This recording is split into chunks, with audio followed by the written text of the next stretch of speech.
Croyez-vous que la culture francophone disparaisse aux États-Unis ou dans quelques autres régions?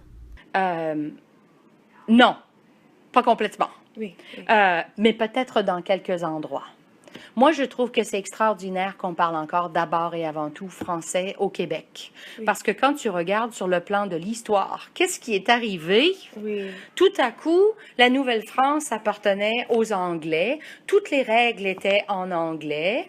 Mais les francophones ne les comprenaient pas. Il faisait froid, etc. Et tout à coup, ils ont été quand même capables de le faire. Ceux qui ont dû s'expatrier pour aller en Acadie, ils n'ont pas arrêté de parler français. Pourquoi avez-vous décidé de parler français avec votre fille quand elle était jeune? D'abord, je n'avais pas le choix. C'était plus fort que moi. C'était une obligation personnelle. Je voulais la bercer, lui chanter des berceuses. Je ne les connaissais pas en anglais. Ah oui. Alors, oui. je devais chanter, tu sais, Rockabye Baby. J'en ai appris. Mais non, moi, je lui ai parlé en français. Aussi, je savais que si on apprend une autre langue, alors, comment vous avez fait, Madame? Nathalie, elle n'a pas d'accent. Oui. Alors, avec son père, elle ne parlait qu'anglais. Avec moi, que français. Et c'est plus simple. Si moi, j'avais parlé et français et anglais, ça, c'est mélangeant pour le cerveau d'un enfant. Oui. C'est mieux que tu associes une personne à une langue. Alors, dans la maison, dans la voiture, en français. Mais si on était dans un magasin, ah non, il fallait parler anglais. Elle Oui. ne voulait pas qu'on le sache. Oui.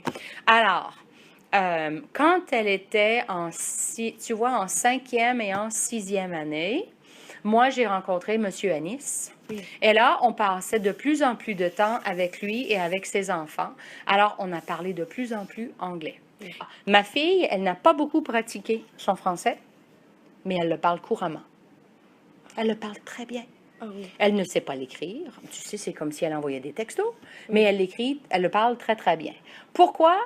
Ma mère parle un anglais de débutant, même pas intermédiaire. Oui. Bon, alors, avec mon père, ça allait. Avec mon frère, c'est un anglais d'intermédiaire, c'est pas avancé. Tu sais, avec tous ces gens-là, je crois que ça aurait été horrible. Ça aurait été de couper des liens familiaux.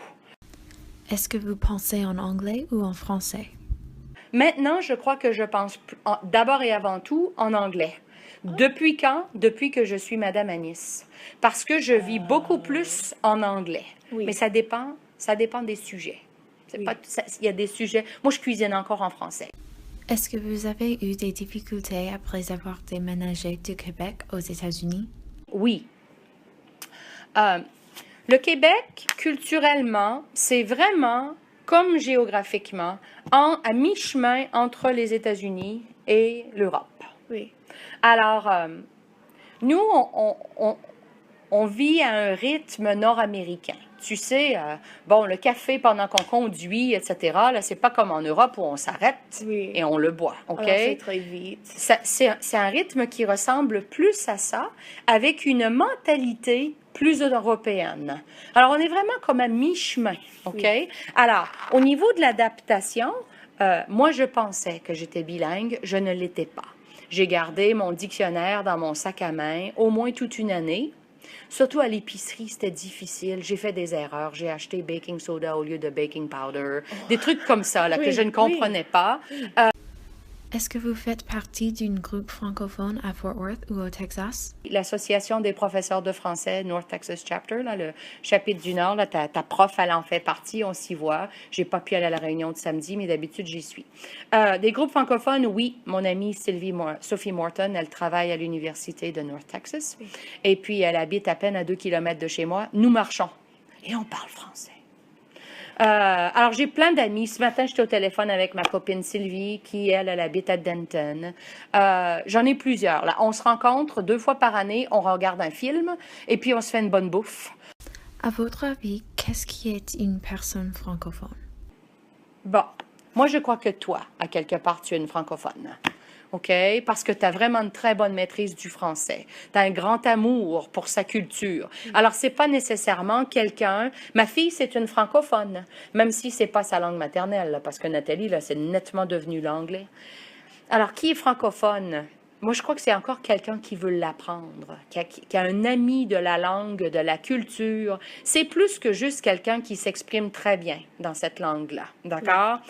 Quelles sont les différences entre le Québec et la France?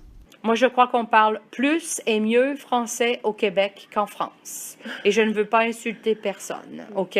Mais vraiment, là, l'Office franco-québécois de la langue française, là, il est vraiment actif. Le pourcentage de musique en français à la radio, les chaînes de télévision, etc. Je suis pas du tout en train de... je trouve qu'on parle un meilleur français en France qu'au Québec. Dans les journaux, les articles, tu te rappelles quand tu étais au collège, je te faisais lire des journaux du Québec parce que le français était plus facile d'accès que plus tard, in the upper school, on lisait des articles européens. Alors, on parle un meilleur français en Europe, mais on parle plus français au Québec. Tu sais, le parking, les tickets, Mon Dieu, Seigneur, qu'il y a des mots en anglais quand je suis là-bas, là, que je me dis, mais non! Bon, ils vont t'envoyer un mail, au Québec, on t'envoie un courriel. Et les mots, vraiment, on maintient ça, là. Est-ce que la culture francophone va disparaître au Québec? Jamais. Jamais. Parce que si elle avait eu à disparaître, ça fait des centaines d'années que ça serait arrivé. On mange bien dans les deux. Quand tu iras, il faut vraiment aller voir la ville de Québec. C'est un bijou. Le Québec, c'est beau. Montréal, c'est très bien. Mais la ville de Québec, c'est pas parce que c'est la ville d'où je viens. Plus je visite le monde entier, plus je me dis, mon Dieu, que c'est beau chez nous. Alors, est-ce que tu devrais y aller? Pendant le carnaval, c'est la dernière semaine de janvier, les 2 premières de février, ou pendant le Festival d'été de Québec. 2 semaines en juillet, c'est à peu près, cet été, ça aura lieu du 6 au 16, parce que je compte y aller. C'est extraordinaire. Tu as plus de 100 000 personnes sur les plaines d'Abraham. Et puis, oui, plus de la moitié des concerts sont en français. C'est bien. C'est bien, ça fait chaud au cœur. Les festivals, les événements culturels du Québec. Alors là, je t'ai donné les plus importants. Il y en a de beaux. Il y a un festival de l'humour qui s'appelle le Festival Juste pour rire à Montréal. C'est le plus grand festival d'humour francophone sur la planète, qui s'appelle aussi The Ha Ha Festival parce qu'il est il est aussi en anglais. On a un grand festival de jazz. À Montréal, il est le plus coté. Il y en a un à Québec, c'est les Nuits Bleues, c'est bien, mais c'est pas du tout à la même échelle. Il y a le Festival de la Nouvelle-France au mois d'août, où là, on se rappelle notre histoire. Est-ce que vous pouvez décrire le Québec? Le Québec, c'est des gens fiers. C'est des gens qui adorent le plein air. Il fait beau, on sort, parce que peut-être qu'il ne fera pas beau demain. Alors, tout s'arrête, on sort. On est heureux dans les 4 saisons. On vit pleinement. Bonjour. Tout est proche. Alors, tu sais, moi, j'ai grandi à Charlebourg. À peine 10 minutes de route, je suis vraiment dans la partie touristique de Québec. 15 minutes au nord, je suis dans les montagnes, je peux faire du ski. OK? Alors, la proximité fait que on pratique tous ces sports. OK? Il y a un grand amour de tout ça. Culturellement, bon, on va tous faire quelque chose avec la cabane à sucre.